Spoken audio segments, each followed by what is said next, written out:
ይኸውልሽ እንግዲህ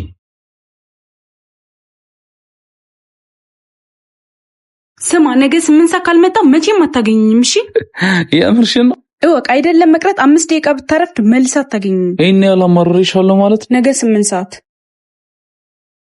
ከቆምንበት ቦታ ቆሜ አንቺ እናት የደንቡሩ ረጅልኛና እኔ ልቄሳ ቁጭ ብለን ካወጋንበት ቁጭ ብዬ አመሰግናለሁ በጣም እተክዛለሁ ብቻውታ ለሷ ካሉ ለማን ሆናለሁ? ለማንም። ቆይ ለምን ራስን ነጻ አትሆን? አንድ ቀን ስላረፈድክ ብቻ እድሜ ልክ መቀጣት አለብህ? ሰላም ዋልክ? ያምሻል እንዴ? እነሱ አይታዩሽም? ሰላም ዋልክ ትኛለሽ እንዴ? እነማ? እነዚህ ሁለቱ ናቸው አሁን ሲጨቃጨቁኝ የነበሩት። ለምንድን ነው ፀሐይ ላይ ቁጭ ያልከው? ከህይወት አርፍጄ ነው። ከሆኑ አመታቶች በፊት ህይወት እዚህ ቦታ ላይ ቀጥራኝ ነበር። አይደለም መቅረት ባረፍድ እንኳን መልሼ እንደማላያት ነበር የነገረች። እኔ ግን ሁሉ ጊዜ አረፍድባት ስለነበር ያው ለማስፈራራት ብቻ እንደዛ ያለች ነበር የመሰለኝ። በተቀጣጠርንበት ዕለት ቀለበት ላረግላት ስለፈለኩኝ የምትወደውን ቀለበት ለመግዛት ከተማውን ሁሉ ዞርኩኝ። ከዛ ቀለበቱን አግኝቼ ሰዓቱን ስመለከተው 8 ሰዓት ከ10 ይላል። በተቻለኝ አቅም ፈጥኜ 8 ሰዓት ከ20 ላይ እዛ ደረስኩ። ነገር ግን ህይወት ያልነበረችው እንደነገረችኝ ላትመለስ ጥላኝ ሄዳ ነበር።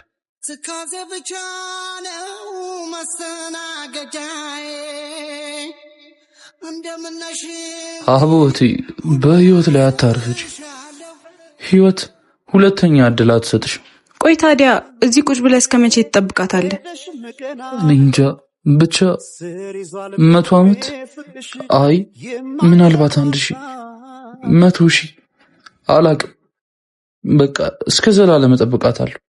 ውበትሽ አስመክቶሽ አመልሽ ከላማ አቺ ያምሻል እንዴ? ወይኔ በፈጣሪ በጣም ይቅርታ። የራስሽ ጉዳይ ባክሽ። ዝም ብለሽ መንገደኛ ላይ ወጥ ደፋለሽ እንዴ? ይቅርታ ወንድሜ፣ ማየት ነበረብኝ። ወደ ቤት ግባና ልብስህን ልጠብልህ። ዞር በል ከዚህ። ደግሞ እዚህ ጋር መጣ። አንቺ ምን አባሽ አደረገሽ? መንገድ ዳር ተቀመጠ እንጂ ቤትሽ የገባ መሰለሽ? አይዞህ ወንድሜ፣ እንካችን ደርብ። እንግዲያው አንቺም ከተለየሽ ከራቅሽኝ አስታውሽኝ በፍቅር ከለበክ አንጀት ከሆድሽ ውስጥ። ይቅርታ ወንድሜ፣ ለአሁኑ እቺን ድበስ። ልብስ ሲደርቅልህ ደውዬ አቀብልሃለሁ። እሺ።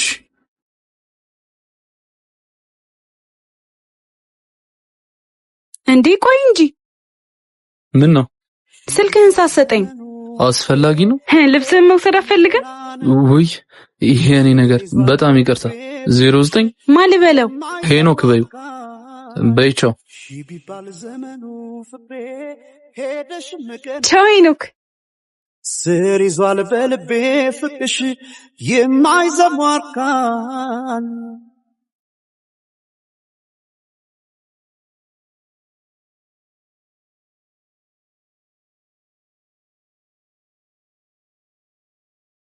ቆይ ግን ለምንድን ነው አውቋበድ የሚሉ? እብድ ሳልሆን እንደ እብድ አክት ስለማደርግ ነው። እንዴ ለምንድን እንደዛ የምታደርገው? ከሰዎች ነፃ ለመውጣት።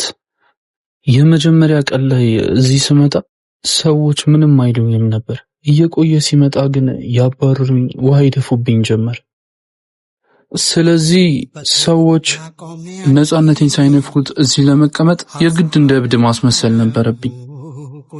ድንጋይ መወርወር ጀመርኩ። ሰዎች ላይ መጮህ ጀመርኩ። ከዛ ሁሉም ሰዎች ተውኝ። አሁን ግን አንዳንዶች ይጠራጠሩኝ ጀምረዋል። ፍቅረኛህ ግን ታድላ። እንዴት ለሷ ስትል ይሄን ሁሉ መከራ ተቀበልክ? ለሷ ስለ አይደለም ለራሴ ስል ነው። ምንም እንዳልተፈጠረ መደበኛ ህይወቴን ብቀጥል ውስጤ ይጎዳል። ይሄንን ደግሞ ማንም አያይልኝ። አሁን ግን የገለይን መቆሸሽ የሆዴን ምራብ ሰዎች ያስተውሉታል። ምግብም ይሰጡኛል። እንዳንቺ ያሉ ደጋግ ሰዎች ደግሞ ያለብሱኛል። አሁን ውስጤ ሰላም አለ። በእርግጥ በጣም ናፍቃኛለች። ይገርምሻል ጎበዝ ካሜራማን ነበርኩ። የሚያዝናናኝ ነገር ቢኖር እሷን ፎቶ ማንሳት ነበር። ብዙ ፎቶዎች ነበሩኝ እሷ።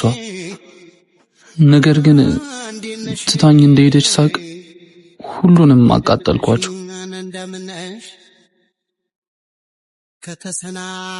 በእርግጥ ትዝታዋም ከፎቶዋ ጋር አብሮ ይቀበራል ብዬ ነበር።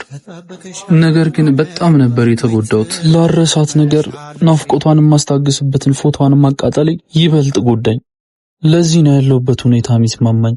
ቢያንስ ህሊናዬ ቅጣቴን እየተቀበልኩ ስለሆነ አያውቅሰኝም። ግን አሁንም ብትመጣ ትቀበላታለህ? በሚገባ እንጂ። እዚህ ቁጭ ብዬ የምጠብቀው የእሷን መምጣት አይደል? መታለች ሄኖክ።